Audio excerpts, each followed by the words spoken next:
Tidak perlu khawatir, makanya tadi saya ngobrol dengan guru. Alhamdulillah Habib, di sini teman-teman mahasiswa semuanya itu, anak-anak ini kalau setiap hari setelah selesai jam perkuliahan sebelum pulang ngaji satu juz luar biasa. Luar biasa, berarti kampus ini dihatamkan Quran setiap harinya. Dan panjenengan yang ikut hatam Al-Quran setiap harinya itu model urunan tadi. Bisa. Pahalanya insya Allah dapat setiap hari. Kalau orang sampai tidak hatam Al-Quran, masalah.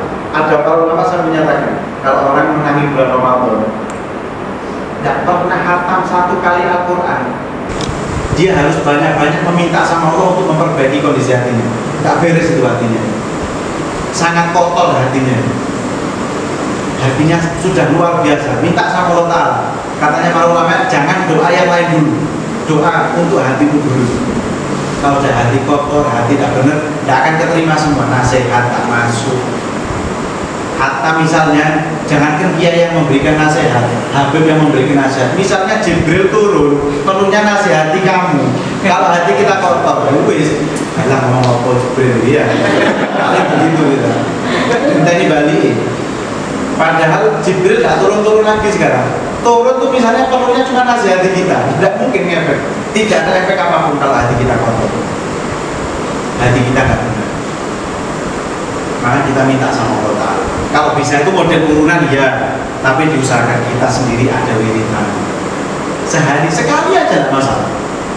Atau berapa? Atau waktu di program. Ada satu waktu untuk kita membaca Al-Quran. Nah, kalau kita misalnya perempuan berhaid bagaimana? Ya apalagi? Ya namanya wudu, tidak masalah. Cuman begini, dalam hukum fikih itu yang haram itu membaca. Membaca. Ulama fikih menjelaskan membaca itu kalau dia mengeluarkan suara sekiranya dirinya sendiri mendengarkan. Beliau menjelaskan lebih lanjut. Artinya kalau hanya bacaan hati atau sekedar gerakan bibir tanpa keluar suara itu nggak haram, nggak dilarang. Jadi tetap kita bisa melakukan megangnya Al-Quran haram kan? HP kan ada aplikasi Al-Quran melalui HP kita baca di dalam hati. Biar hari-hari kita itu nggak kosong daripada Al-Quran. Sampai para ulama mengatakan begini, saya heran kalau ada orang yang datang kepada saya sambat sumpah. Kok bisa dia sumpah kepada Al-Quran? Beliau terheran-heran. Kok iso ya wong iku sumpah? Padahal ada Al-Quran. Kalau sumpah tinggal buka Al-Quran, baca Al-Quran, selesai. Jadi tadi masalahnya kita belum bisa menikmati. Tapi kita akan mencapai tahapan itu kalau kita mau berusaha. Semua itu pelan-pelan. Semua itu harus dengan pemaksaan, dengan pembiasaan. Kalau tidak ya mungkin. Sama Imam Syafi'i dulu mungkin doa buat baca Al-Quran namanya musuh. Beliau memaksa, membiasakan terus sampai akhirnya terbiasa dan akhirnya semuanya terasa ringan. Sampai bahkan kadang menikmati. Sampai saya kemarin diceritain itu, kiai saya itu kalau sudah selesai sholat itu dia rindu adzan di waktu yang akan datang. Misalnya dulu nangis, gelisah, sampai kadang-kadang di akhir usianya itu agak pikun, agak bagaimana, kena stroke, kena sarafnya, tingkahnya mulai aneh-aneh itu. Beliau itu sumpah, habis sholat riwari, kenapa tanya? Kok gak ada nada, kok gak asal, saya rindu ada rasa. Kalau seperti itu, biasanya diceritakan saya itu ngelongsor, kok gak bisa ya saya di situ, belum bisa menikmati, pengen, akhirnya berdoa di dalam hati mudah-mudahan diberi sesuatu yang seperti itu. Kita minta sama Allah Subhanahu wa Ta'ala. Kuncinya jangan sampai pernah lepas dengan majelis-majelis kebaikan seperti ini. Jangan lepas dengan ulama, jangan gandoli terus. Kalau misalnya kita di dalam bisnis itu punya konsultan yang bisa kita jadikan tempat rujukan kalau ada masalah, kita butuh solusi, kita tetap harus punya konsultan, seorang ustaz, orang yang ngerti agama. Kalau kita sumpah segala macam jenuh dengan kegiatan kita, aktivitas kita, datang kepada beliau.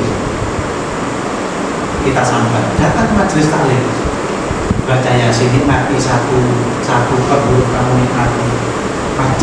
maulid, majelis yasin, majelis apapun itu, datang khusyuk niatkan, kita akan mendapatkan solusinya. Itu kunci kita. Tidak boleh kita tidak punya satu amalan atau satu majelis yang kita hadiri. Datang ke majelis niat khusyuk, jangan datang majelis niatnya macam-macam. Sing tabuhan, sing terbangan, datang misalnya. Akhirnya motivasinya karena itu. Datang itu sing terbangan. Vokalnya tambah datang mana? Datang motivasinya seperti itu. Ya dapatnya itu. Itu. Nggak sampai kepada Allah Subhanahu Wa Taala. Ibadahnya bukan karena Allah. Makanya gambaran riya itu begini.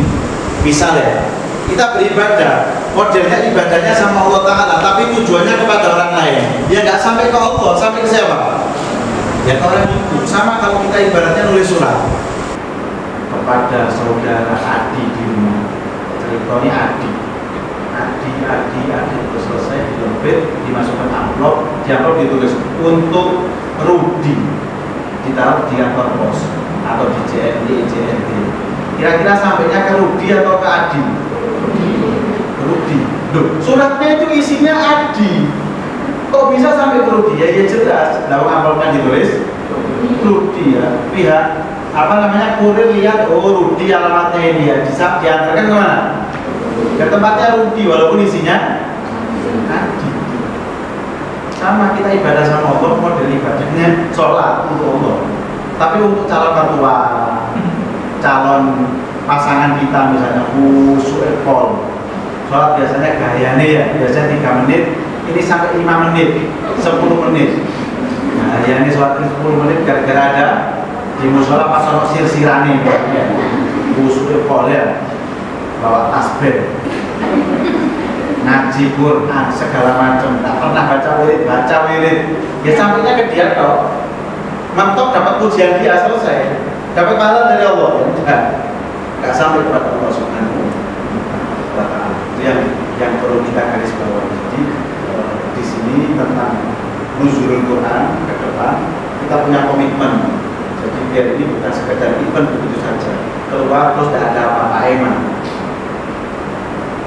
Yang perlu kita pesankan di sini, saya pribadi pesan untuk pribadi saya sendiri dan untuk kalian semuanya, jangan tinggalkan Al-Quran khususnya pada bulan Ramadan. Alhamdulillah ini sudah terjadi. Di sini sebelum ada event nuzul Quran sudah memang ada kegiatan seperti itu. Alhamdulillah, cuma ditingkatkan lagi. Emang kalau kita menangi Ramadan dapat apa itu emang. Nanti kita sebetulnya kadang-kadang kalau sudah mau berakhir Ramadan oleh Ramadan ini. Kadang-kadang kalau orang yang ngerti, kerasa, dia nangis, tapi tidak ya girang aja mengakhiri itu. Ya, girang aja, campur iso makan. Itu kan, campur biasa kental, gede, biasa lapor, biasa begitu. Tapi kalau orang yang dia punya itu dia betul, dapat apa Ramadan ini. Maka kata para ulama, saya heran orang yang dapat Ramadan, menangi Ramadan, masuk Ramadan, loh kok dapat bagian makfirahnya Allah dan dapat rahmatnya Allah, saya heran. Lo menggambarkan begitu, ibarat hujan yang deras. Masuk akal enggak orang ini di luar hujan deras ini. Dia keluar dari rumah tapi tidak basah, mungkin? Tidak mungkin. Kok iso gak teles sih, wali tak sampean. Kok gak teles? Padahal hujan deras di luar sana, keluar tidak basah. Aneh kan, logika kita nggak masuk. Kata beliau sama, saya itu heran. Ada orang menangi Ramadan ketika Allah mengguyur rahmatnya dengan deras, makfirahnya dengan deras, ampunannya dengan deras. Kok dia tidak dapat bagian? Tidak masuk akal nih kata beliau. Heran saya. Rugi kalau kita nggak dapat Ramadan, kita nggak menyempatkan waktu khusus untuk Ramadan. Kita ini kurang apa? Sudah cukup 11 bulan kita lupa sama Allah. Cukup 11 bulan. Tapi di bulan Ramadan kita fokus. Kita prioritaskan. Ya kita ada aktivitas lain yang bisa kita hindari, tahu. Cuman harus fokus. Ada prioritas. Emang kalau kita nggak bisa memanfaatkan momen Ramadan, rugi banget, sangat rugi. Nanti kita tahunya itu kalau kita sudah berguna,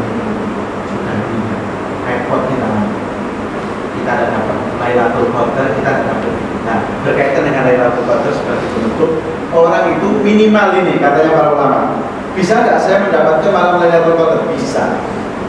Tapi ada tingkatannya. Tingkatan minimal adalah dia melaksanakan sholat isya dan sholat subuh berjamaah. Artinya kalau sampean mulai awal Ramadan sampai nanti berakhir Ramadan, sholat isya-nya kok berjamaah, subuhnya berjamaah, hampir bisa dipastikan sudah dapat Lailatul Qadar. Lailatul Qadar itu 1000 bulan. Kalau di tahun kan berapa? Berapa tahun? 83 tahun. Bayangkan gitu. Kita beribadah selama 83 tahun. Umurnya kita berapa misalnya? Saya 30 tahun misalnya. Belum kepotong tidurnya 7 jam, dihitung sampai sekarang. Ya kalau tidurnya 7 jam. Belum lupanya sama Allah. Ibadah ini dikumpul paling oleh 2 tahun loh. Umurnya 30 tahun tapi dikumpulkan, dipotong tidur, lupanya sama Allah, paling dapatnya cuma 1 2 tahun loh. Ini hanya kita modal sholat subuh berjamaah, isya berjamaah selama Ramadan, kita sudah dapat ganjaran, punya saldo ibadah selama 83 dapat Lailatul Qadar gitu. Tapi ya tergantung tingkatannya. Jangan diambil jadi ngabrik lu cukup. Ini jagongan nggak apa-apa. Pokok isya ambil subuh ya tidak. Pasti masing-masing mendapatkan bagian yang berbeda-beda. Sama orang mulai isya, sholat tarawih, ngaji Quran, malam suntuk dzikir sama Allah Taala sampai sahur, dapatnya sama terus dengan orang yang cuma sekedar modal sembahyang subuh isya berjamaah mau itu. Ya tidak sama, jelas kita minta sama Allah Subhanahu wa Ta'ala, kita dapat, walaupun kita ini amalannya seperti ini, tapi kita dapat yang luar biasa dari Allah Subhanahu wa Ta'ala. Barakahnya nuzul Quran, barakahnya manusia yang diturunkan kepadanya Al-Quran Nabi Muhammad SAW, barakahnya semua syariat yang ada di dalam Al-Quran. Allah Ta'ala kabulkan semua hajat kita, bersihkan hati kita. Allah Ta'ala permudah langkah kita untuk selalu beramal soleh, dikasih semangat untuk selalu beramal soleh, dibuat hati kita tuh benci sama maksiat, tidak senang untuk melakukan maksiat, tapi selalu senang dan selalu rindu terhadap ketaatan. Amin ya rabbal alamin. Kalau ada yang bertanya, monggo silahkan. Silahkan, nggak perlu ada titip-titipan. Monggo. Umum terserah, mau tanya tentang nuzul Quran atau tentang apapun. Monggo.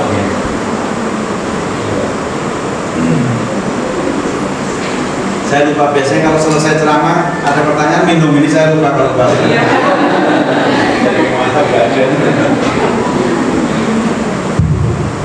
Assalamualaikum warahmatullahi wabarakatuh. Waalaikumsalam warahmatullahi wabarakatuh. Ini Bibi, jadi sebenarnya saya tuh mau bertanya terkait puasa. Jadi hal-hal yang membatalkan puasa. Sebenarnya pertanyaannya sih tidak ada kaitan dengan tema, tapi ceritanya ini bersinggungan dengan akademik kami. Jadi kemarin itu kita di bulan puasa kebetulan ada praktikum suntik. Nah, seperti itu, ada praktikum suntik. Terus kemudian jadi saya berpikir juga, karena saya juga khawatir bahwasanya nanti praktikum suntik ini akan membatalkan puasa seperti itu. Sehingga saya mau bertanya, apakah pemberian suntik pada pasien yang kondisinya sakit misalnya, itu apakah membatalkan puasa?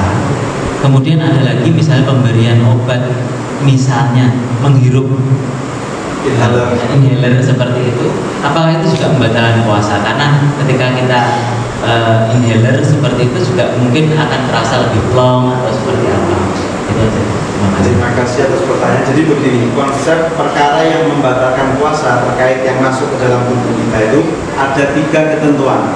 Pertama, yang masuk adalah berupa benda konkret, material. Bahasa fikihnya itu air. Yang pertama. Yang kedua, masuk ke dalam rongga yang terbuka. Jadi masuk ke dalamnya melalui anggota tubuh yang terbuka, hidung, telinga, bisa dipahami ya? Apalagi mulut, itu kan rongga yang terbuka. Terus masuknya ke dalam rongga. Kalau mulut berarti sampai ke lambung. Kalau biasanya kalau hidung kita sampai ke otak ya. Kalau renang itu kalau masukkan sampai ngeluh itu ya, dan itu masuk ke dalam. Ada batasan dalamnya, ada batasan dalam. 3 hal ini kalau terpenuhi ketentuan 3 itu baru membatalkan puasa. Artinya kalau ada satu saja unsur dari 3 itu tidak terpenuhi, puasanya tidak batal. Contoh pertama, yang tidak terpenuhi yang pertama kan berupa benda konkret yang masuk. Kalau bukan benda konkret, misalnya asap, kalau kita biasanya pakai dupa itu masuk ke dalam bau sate dan apa itu kan asap itu benda konkret ya? Tidak, karena sifatnya asap bukan benda itu ya air itu kan benda konkret. Ini tidak, walaupun masuk dari rongga terbuka dan masuk ke dalam. Unsur kedua ketiga terpenuhi, tapi yang pertama tidak membatalkan puasa. Yang masuk benda konkret, cairan, infus, suntik gitu kan, masuknya ke dalam, tapi bukan melalui rongga terbuka. Pori-pori kan? Pori-pori itu rongga terbuka enggak? Tidak. Berarti tidak batal puasa. Bisa dipahami konsepnya ini ya? Konsepnya seperti itu. Jadi tidak membatalkan puasa. Tapi ada tapinya. Ada sebagian ulama yang menyatakan tetap membatalkan puasa karena titik tekannya masuk enggak? Masuk, apalagi infus ganti makanan warna enggak? Warna dia bisa membatalkan puasa. Solusinya boleh enggak kita ikut yang itu? Enggak masalah, itu pendapat yang utama malah. Cuman kita kan mau berhati-hati karena ada pendapat yang mengatakan batal. Jadi kalau bisa diusahakan suntik, infus, kalau sekarang mungkin vaksin dilakukan pada malam hari setelah maghrib dan seterusnya itu, kalau bisa dikondisikan dilaksanakan setelah maghrib lebih bagus. Tapi kalau enggak ya mau gimana lagi? Apalagi misalnya praktik itu satu hal yang dibutuhkan dalam satu kampus khususnya terkait, kalau itu hal yang mendesak tidak masalah kan? Tidak membatalkan puasa. Tapi kalau ternyata bisa dihindari ya bisa ya kita lakukan itu, tapi kalau enggak ya tidak masalah. Kalau misalnya bisa dihindari itu mahasiswanya nanti malam datang lagi ya. Tidak ada yang datang, Sabtu pun tidak ada yang datang. Biasanya begitu, tapi tidak bisa ya. Kira-kira begitu. Ada lagi? Ya silakan. Di belakang. Assalamualaikum warahmatullahi wabarakatuh. Sebelumnya terima kasih untuk waktunya. Saya ingin bertanya, tapi ini di luar tentang usul Quran dan puasa tidak pasti. Ya, Pak. Ini saya kemarin sempat membaca di sosial media tentang ain, yang dimana ain.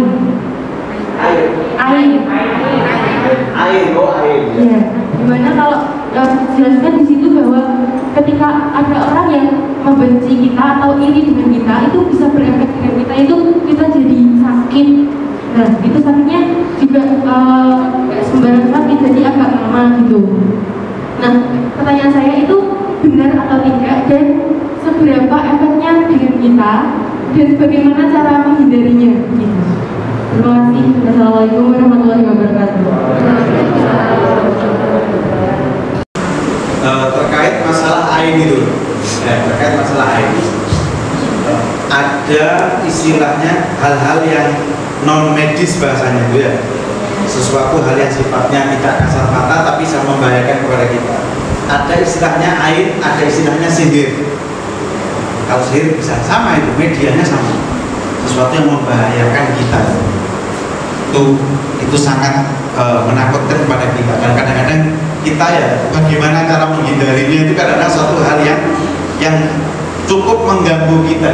Ada ain, ada sihir. Para ulama mengatakan sihir itu bahaya enggak? Bahaya. Tapi ain lebih bahaya dari sihir. Kalau sihir, kalau ada orang yang ngerti, dia bisa menyelesaikan. Tapi cara-caranya pakai cara-cara yang tidak di luar syariat ya, bukan dukun dan lain sebagainya. Orang yang ngerti misalnya pakai media-media yang dihalalkan atau disyariatkan oleh agama, dia ngerti selesai. Tapi kalau ain itu mau menyelesaikannya bagaimana?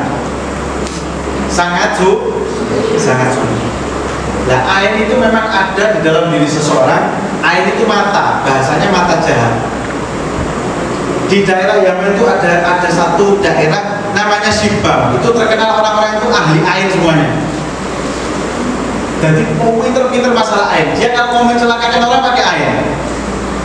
Itu ada batu di sana, cukup dilihat bahwa orang itu nanti jalan kasih airnya gitu, dipendeli itu. Orang yang dia tidak suka itu nanti ketiban batu itu. Di Sibam kira-kira 20 tahun yang lalu, sekarang sudah hampir semua orang-orang. Itu kalau ada ulama yang berdakwah ke sana, dia ngasih ceramah begitu, ada orang yang tidak suka, dikasih air dari sana. Itu tiba-tiba guru saya pernah cerita, saya pernah ada di Sibam, saya waktu berikan ceramah habis duhur, itu saya tiba-tiba mangap, tidak bisa nutup mulut saya. Akhirnya dibawa orang pintar, ada ditarik Habib Idrus bin Smith namanya. Beliau dibunuh, ditembak sama orang yang tidak terkenal. Habib Idrus bin Smith, saya tahu orang. Beliau pintar mengobati air itu. Diobati, oh kamu kena air, diobati selesai, bisa ngomong lagi. Di daerah sana itu ada air, ada mata jahat. Caranya bagaimana? Itu benar tidak? Ada, memang ada. Biasanya itu medianya hati-hati dengan pujian, makanya jangan senang dipuji orang. Kalau orang yang memuji kita, dia punya mata jahat itu bisa membahayakan diri kita itu. Kamu itu ayu misalnya, cantik, kamu ganteng, kamu pintar, hati-hati. Makanya penting, kalau guru-guru kita ngajarkan selalu bersolawat kalau dipuji atau kalau mau memuji. Kalau kamu mau memuji orang, kamu harus solawat. Jangan-jangan kamu punya air, nanti kamu bisa membahayakan orang. Baca solawat, Masya Allah ya, baca Masya Allah. Kamu itu cantik, Allahumma sholli ala Muhammad. Selalu gitu. Allahumma sholli ala Muhammad, kamu ini cantik. Kalau orangnya ketika memuji dia tidak baca sholawat, kamu yang dipuji baca sholawat sebanyak-banyaknya. Allahumma sholli ala Muhammad. Itu bisa menetralisir ain jahat tadi itu bisa menetralisir. Caranya bagaimana? Menghindarinya. Tadi pertanyaan bagus. Menghindarinya bagaimana? Makanya penting ada satu tindakan preventif, yaitu dzikir, bacaan Al-Quran, kita sholat jamaah, jangan ditinggalin. Karena tidak semua orang itu senang sama kita. Banyak orang yang tidak suka sama kita, orang yang jahat sama kita. Apalagi kamu pernah menolak jodoh orang. Kalau kamu menolak saya, oke, saya lewat jalan belakang, gitu kan. Hati-hati. Saya punya teman, dia punya pamannya itu gantengnya luar biasa. Tapi sampai sekarang, dia mohon maaf, dia sampai tidak karu-karuan mukanya jelek. Ditanyakan orang pintar manapun, katanya kena air, tidak bisa diobati. Padahal dulunya ganteng, karena ganteng kan mesti banyak yang muji itu kan ya. Masya Allah dia ganteng. Sampai ada satu mata jahat ternyata kena kepada dia. Dia sakit-sakitan matanya sampai colong gitu, sampai kayak mendelik. Tidak karu-karuan keadaannya waktu. Naudzubillahi dari. Makanya penting ada wirid itu dibaca. Wirid habis duhur, wirid habis asar, habis maghrib. Jangan meninggalkan bacaan wirid, karena itu tindakan preventif. Apalagi khususnya ada wiridnya Abdullah Haddad, itu bagus. Ada doanya, ya Allah lindungi kami dari ain, dari sihir, dari kesupokan. Ada doanya begitu yang dibaca setiap pagi habis subuh dan setiap sore menjelang maghrib. Itu bagus untuk tindakan preventif. Ya, untuk tindakan preventif itu yang bisa kita lakukan dan bisa kita hindari. Baca Al-Quran, makanya jangan sampai terlewat sehari tidak baca Al-Quran, karena dia bisa jadi jimat untuk kita. Atau wirid-wirid yang sudah disusun oleh orang-orang mulia, para wali Allah Subhanahu wa ta'ala. Hati-hati, itu perlu diwaspadai. Memang jahat itu, dan kita memang bingung. Tiba-tiba dia kena. Jangankan begitu, Nabi aja kena sihir, iya enggak? Makanya sebab turunnya surat Al-Falaq dan An-Nas kan karena Nabi disihir. Lu Nabi saja yang model begitu pasti kena sihir. Nah, apalagi model kita yang lupa sama Allah, yang tidak pernah ingat sama Allah, ya jelas pernah kenanya, ya akan kenanya, potensinya lebih tinggi. Nah, bisa saja kena kok, nah, bisa saja kena, itu sihir, itu luar biasa sihir. Hati-hati, jangan tinggalkan diri, jangan tinggalkan baca Al-Quran. Ya, bisa dibaca lagi. Terakhir, pertanyaan terakhir. Saya memang kepingin berlama-lama sebenarnya, cuman waktu tidak mengizinkan saya. Monggo sekali lagi, satu kali lagi. Ya, alhamdulillah.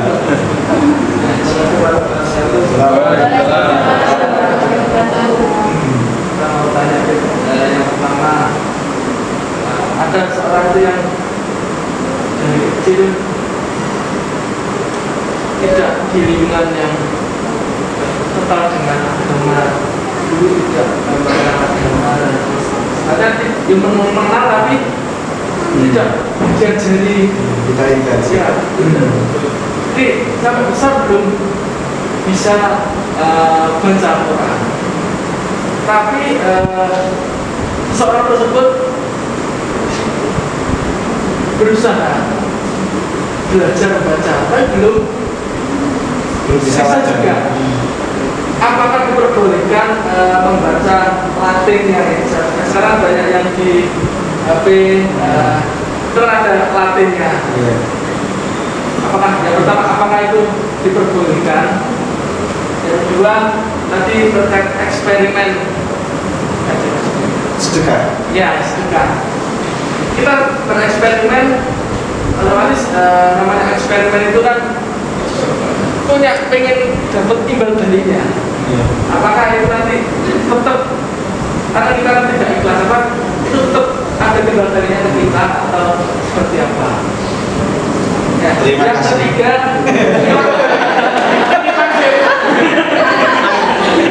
Yang ketiga ini. yang ketiga ini yang terkait segumpal daging. Jadi kan ada hadis yang mengatakan apabila segumpal daging itu baik, maka hati akan baik. Dan yang saya tanyakan, segumpal daging itu apakah segumpal daging itu? Apakah hati atau yang lain? Jangan saya pernah membaca itu ada beberapa ayat menyatakan segumpal daging tersebut hati itu berada di rongga dada. Padahal secara medis itu tidak sesuai. Hati itu kan di sini. Ya, segumpal daging ada di rongga dada. Yang saya tanyakan itu pencerahannya. Sudah nih ya, nanti saya mau gini lagi, nanti yang mau. Ya, terima kasih atas pertanyaan Bapak dosen. Yang pertama, baca terkait dengan baca Al-Quran, dia nggak lancar, terus baca Latinnya itu terjemah atau bahasa Indonesia tapi bahasa Arab gitu ya. Tapi bahasa Arab itu kalau bisa dihindari, karena jangan-jangan yang kita baca ternyata tidak sesuai dengan makhraj huruf Arabnya. Misalnya kho ditulis KH, kita bacanya K misalnya. Nah itu kan berbahaya. Akhirnya kita tidak membaca sesuai dengan huruf yang sebenarnya di dalam Al-Quran. Caranya bagaimana? Jangan baca dulu, tidak apa-apa. Belajar dulu sampai bisa. Belajar dulu, itu sudah ganjaran luar biasa itu. Allah Ta'ala nggak melihat hasilnya, lihat usaha kita. Ada orang dia tidak bisa, tapi berusaha bisa. Ada orang yang bisa, tapi tidak baca Al-Quran. Lebih bagus mana? Yang nggak bisa, tapi dia berusaha. Itu yang lebih baik di sisi Allah Subhanahu Wa Ta'ala. Bukan hasilnya, iki iso, iki gak iso. Bukan gitunya. Ini tidak bisa, tapi berusaha. Itu bisa, tapi tidak ngapa-ngapain. Yang dilihat yang ininya. Kita kan mau melakukan apapun itu kan pandangannya kan ke Allah. Allah senang tidak sama saya, itu enggak. Dengan saya tidak bisa, tapi Allah berusaha. Allah senang tidak sama saya, senang. Ya udah itu kita lakukan. Kita harus bisa membuat Allah senang itu. Kita berusaha itu Allah sudah belajar terus sampai bisa, walaupun butuh waktu yang banyak. Dan masalah sampai kan dikatakan sudah tua belajar, nggak perlu takut. Kalau kamu tua belajar belum selesai, kok sudah keduluan meninggal, malaikat yang ngajari di dalam alam. Kita diajari malaikat, bisa diteruskan sama para malaikat. Meninggalnya jelas husnul khotimah. Dan kalau kita husnul khotimah ya tidak diajari malaikat, digelepuin malaikat, diajari sama malaikat. Yang kedua terkait dengan apa tadi? Sedekah, ya. Eksperimen sedekah, takutnya kadang masih butuh ada rasa keinginan timbal balik. Dan begini, ada sedekah itu yang dilakukan ikhlas sama tidak ikhlas. Mana yang lebih afdol? Dua-duanya afdol, betul. Dua-duanya afdol. Sedekah ikhlas bagus tidak? Bagus, jelas. Sedekah tidak ikhlas, malah itu yang lebih bagus. Nabi kan nyuruhnya begitu. Kamu kalau sedekah, yang paling berat kamu keluarkan. Paling berat kan ikhlas itu. Misalnya kita Jumatan, kotak amal pas puter, pas jalan di depan kita, buka dompet 1.000, 20.000. Kira-kira yang paling berat mana? Jelas 100.000. Itu berat kan bagi kita. Tapi kita keluarkan yang paling berat, kita masukkan. Itu lebih bagus. Dan itu sedekah yang paling afdal gitu. Jenengan cinta sama HP-nya itu, coba disedekahkan.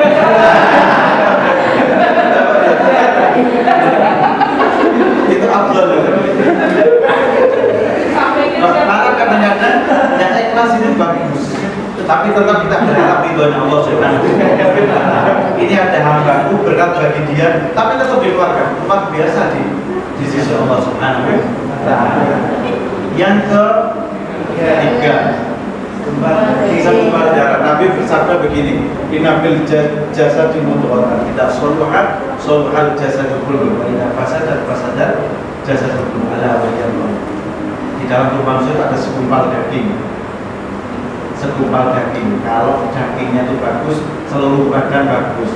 Kalau jelek, semuanya jelek. Itu istilahnya programmernya ya, apa namanya, yang ngatur semuanya, yang menentukan. Bagus semuanya bagus, elek kabeh. Nah, para ulama berbeda pendapat. Segumpal daging itu bahasa Arabnya kolbu. Kolbu itu apa? Gitu kan? Ada yang mengatakan bukan, kolbu itu sesuatu yang tidak kasat mata, yang diletakkan di hati. Ada yang mengatakan begitu. Sebagian mengatakan bukan di hati tapi di akal. Bukan hati tapi di akal. Jadi poinnya bukan segumpalnya. Itu hanya wadah yang menempatinya itu. Yang terpenting adalah kolbunya itu. Kolbunya itu di mana? Bisa di pikiran, bisa di hati, tapi bukan barang yang kasat mata. Bukan kalau kita bedah ada hatinya, wiki hatinya, bukan hati itu. Hatinya bagus barang, bukan itu. Bukan itu yang dimaksud hati yang kalau itu bagus bukan itu. Tapi satu keimanan, satu rasa tauhid kita, merasanya kita sebagai hamba Allah Ta'ala itu. Kalau itu bagus, semuanya bagus. Tangan mau dijak sedekah enak-enak, pikiran mau dijak untuk berpikir yang baik, gampang semuanya, karena kolbunya sudah bagus begitu. Tapi kalau udah bermasalah semua, kolbunya itu akan sedekah sesuai ya. Kalau mau beri rekening tak transfer, tujuannya menghindari saja ya. Transfer pulang harus dibusi ya, tidak ada jebulnya. Berat, semuanya berat. Dijak ke masjid jamaah berat, semuanya berat. Kaki dijak ke masjid berat, tangan disuruh sedekah berat. Ini dijak sujud berat, semuanya berat karena itunya nggak beres. Nanti perlu kita kita bereskan dulu kalau ini. Sudah.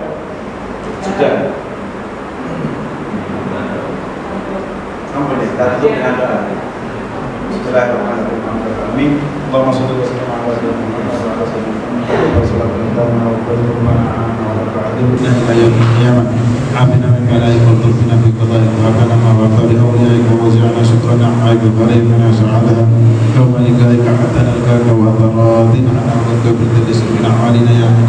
عبادك عباده ويعفو عن نساء. اللهم اغفر ذنوبنا واستر عيوبنا واكشف كروبنا واحسن منقلبنا وعافنا واعف عنا وعلى طاعتك عنا ولكل خير وفقنا وعن بابك فلا تتركنا وتولنا بالحسنى وزينا بالتقوى واستعملنا بطاعتك ما بقيتنا واختم بالصالحات اعمالنا واجالنا يا ارحم الراحمين.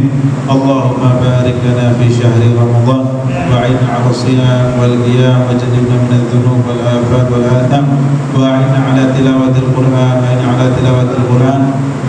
تلاوة القرآن ووفقنا بليلة القدر التي هي خير من بشهر. ربنا آتنا في الدنيا حسنة وفي الآخرة حسنة وقنا عذاب النار. سبحان ربك رب العزة عما يصفون وسلام على المرسلين والحمد لله رب العالمين.